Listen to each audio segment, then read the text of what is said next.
Hi, Pip. Really great to have you back speaking to you. I love speaking to you. And today we're going to be talking about personal growth, switching the light on. And, you know, in this day and age, we all need to grow. We all need to do, you know, we all need to learn about ourselves, and we're all growing. But as we said before, not very many of us realise that that's happening. So I'm going to pass the talking stick over to you, because I know you've got loads of things to say about it. Oh, thank you. Great to be back, Sharon. Thanks so much. So today's topic is how you can light your flame, how you can bring the light into your life and do it more easily for you than running around in the hamster wheel, getting caught up in the dramas and the doubts and the disbeliefs and all the fears that go on around us in society, on the media, you know, even in our families. How do you light your light, and how do you keep it burning for you and keep focused on that light without going into that darkness? I thought it would be a nice place to start if perhaps we do just a minute of just breathing and connection. So hopefully you're in a good place to just take a moment to take a breath. So let's just all get ourselves comfortable. You might want to lie down. You might be happy sitting. And just take a breath in and out. And breathe out. And now when you slowly breathe in, I want you to fill your body with light. And when you breathe out, I want you to breathe all the old energy out and see it go into a bubble and send it to the light in the universe. But, you know, taking time to breathe in and then breathing out till your lungs are completely empty. And then slowly taking a pause and breathing in again. And let's just do 2 or 3 more breaths like that.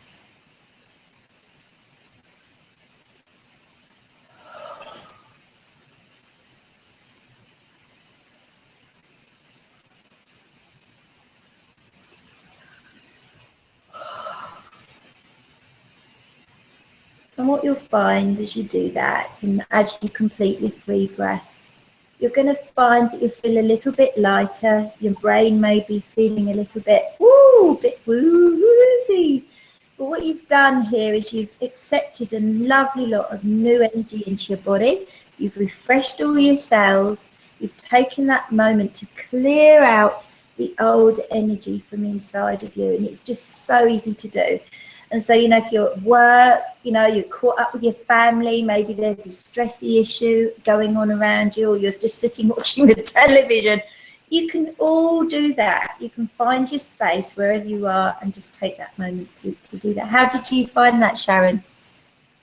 Lovely. I've been rushing around all morning, so it was really good to actually just take those breaths. And the thing is, it doesn't take much, does it? That gets you in the space of being centered. Absolutely, absolutely. And being centered is a really important part of life. And you may or may not know, ladies and gentlemen who are watching this, that I created the Being in Colour process. And the Being in Colour process is a card process. It's 42 colour cards, which create a visual stimulation to the mind to help you find your truth within. And there's one card in particular that comes to my mind as we're talking, and that is the card of balance. And what it is it's a card with a ruler, and then there's a pendulum seen to be swinging like this across it. But in the center, as that pendulum comes in line with that ruler, I have a light shining and radiating from it. Now, the message behind this comes from alchemy. And how alchemy works is that if you can find that center, even though the day and the time is moving and growing, so the ruler depicts that, and even as the pendulum swings, which is depicting the movement of life backwards and forwards, if you can find that light in that center point when that goes across, you will find peace. And so what I've done is I actually put that picture into my mind. And even if there's chaos going on around you and the day's moving forward and you're thinking, oh, where's the time going? If you can just hold that moment and in that moment be peaceful, you'll have a better day and a better outcome, and more positive things will flow your way. Yeah, I've experienced that actually. I used to say, oh my God, I haven't got time to go in for my swim. And I now swim, I do 45 minutes of swim in a day. I don't have time for my meditation because I've got to build my empire, you know.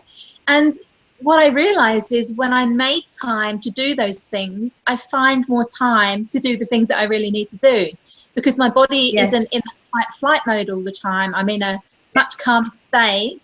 And I can get things done, and I'm much more productive when I take that time for me. And it took me years to actually really understand that. And I've done a lot of, personal development work.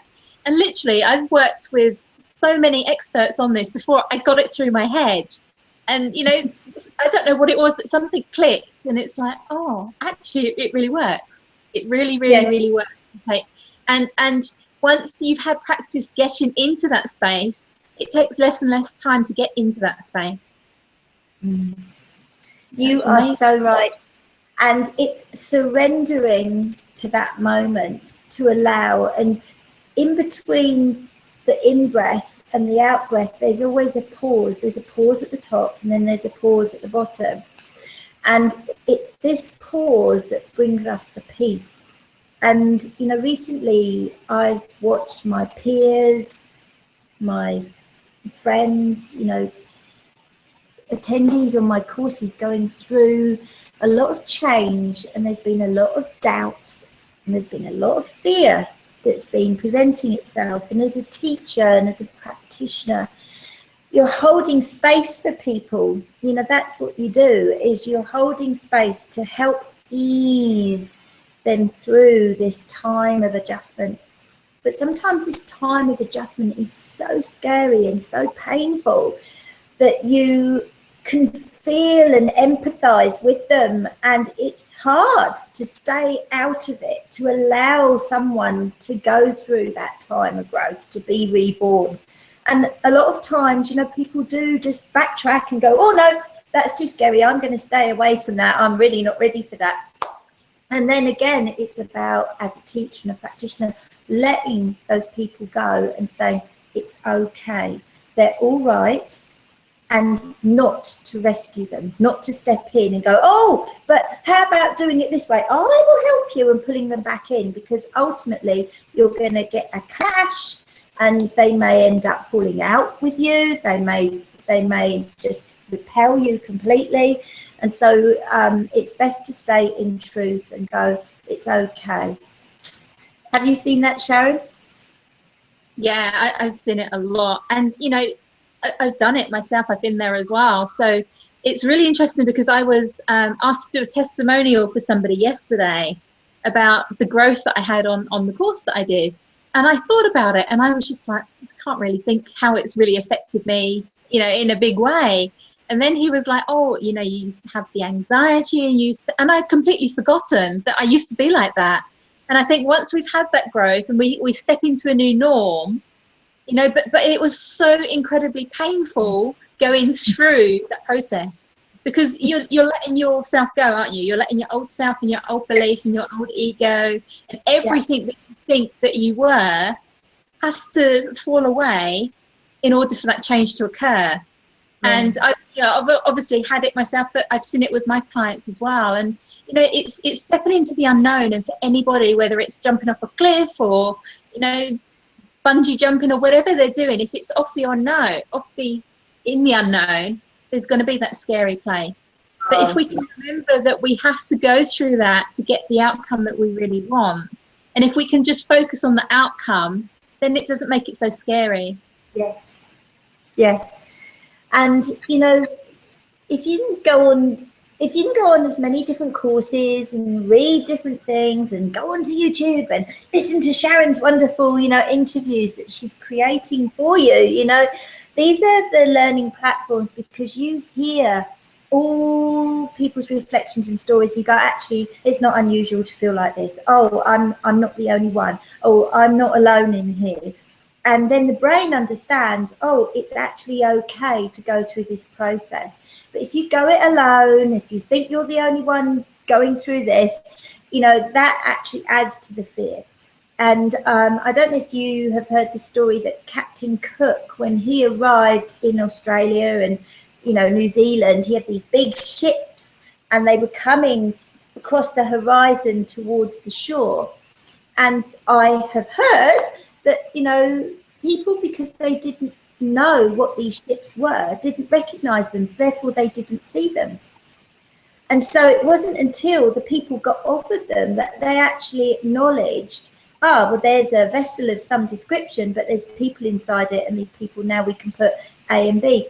And often it's because we don't know things, therefore we don't see them, or we don't try them.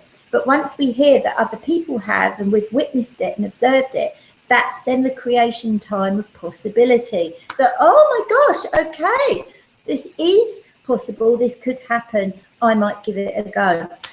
And so the wealth of learning from travel, from reading and talking to people is just amazing.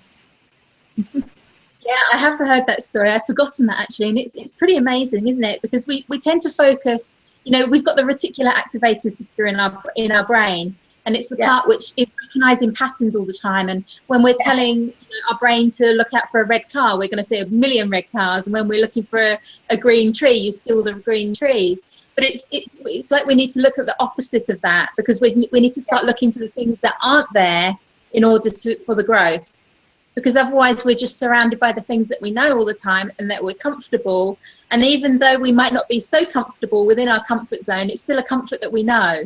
Or it might not be comfortable, but we still know it. And when we're looking for personal growth, we need to look outside of that. It's absolutely right. And what I do is if people are looking forwards, I'm the one who's looking up and looking around and behind. And I don't know if listeners believe in UFOs. Some do. I know that. I do. And it's interesting when there's a big crowd of people that, you know, you might be looking at a stage in front of you. But if you look behind and you look up, it's incredible what coloured lights that you see in the sky that can't be contributed to a satellite or a Chinese lantern or whatever. And, you know, light does attract light and dark does attract dark. And if we think negative, we're more likely to see the negative in life. And if we think positive, we're more likely to see the positive in life. And I think about Derren Brown, the hypnotist in England, and he had a show on TV in the last couple of years. And this was quite interesting. He's a hypnotist, so he's very much brain orientated. And he said, you can train the brain to believe anything. And so what he did was he went to a village in England. He got a statue of a dog. It was quite a big statue, put it in the park and started a rumour. And the rumour was, oh, now there's this magic good luck statue in the park of a dog. If you go and rub its head, it's going to bring you luck. So he put a camera up in a tree. Gradually, this rumour spread and more people were seen coming along. Now, this dog had never been in the park up until the point he put it there, but people were going up and rubbing the dog's head. And more people came rubbing the dog's head. So then he found a guy in the village. He was a butcher who didn't believe in fate. He doesn't believe in magic or anything like that. And he was somebody who always looked at the negative side of life. So what he did was started planting things to see if this negative-minded person would actually notice positive things. So he knew that this guy left his butcher's, walked down 3 steps onto the street at a certain time every day for lunch. And so he got a £50 note, stuck it with blue tack on one of the steps, and this guy walked past it because he wasn't looking for the lucky find, you see. So then he had a person wanting to do surveys. And so this guy was saying, oh, would you like to enter my survey? Because you could win £1,000, blah, blah, blah, blah, blah. But this guy was, oh, no, see? And the survey was all about meat and joint cuts. It was all specially set up for a butcher, and still this guy didn't enter it. And then Derren Brown had this big van circling the village along the street with this guy's face on it, say, ring this number and you're the lucky winner. And again, he didn't see it. So isn't that interesting? Yeah, that's so interesting. I'd never seen anything like that or heard anything like that. But it stands to reason, doesn't it? I mean, I work with the subconscious mind with my clients all the time. And you've got to, you've got to be open to change. You've got to be open to changing your beliefs if you want to change. And just dropping, nothing is 100% right all of the time. And sometimes we need to realize that we're wrong. And some of the things that we believe to be true are not necessarily true in order to change. I mean, look at what is happening in the pharmaceutical industry at the moment. The Queen's doctor's spoken up about it.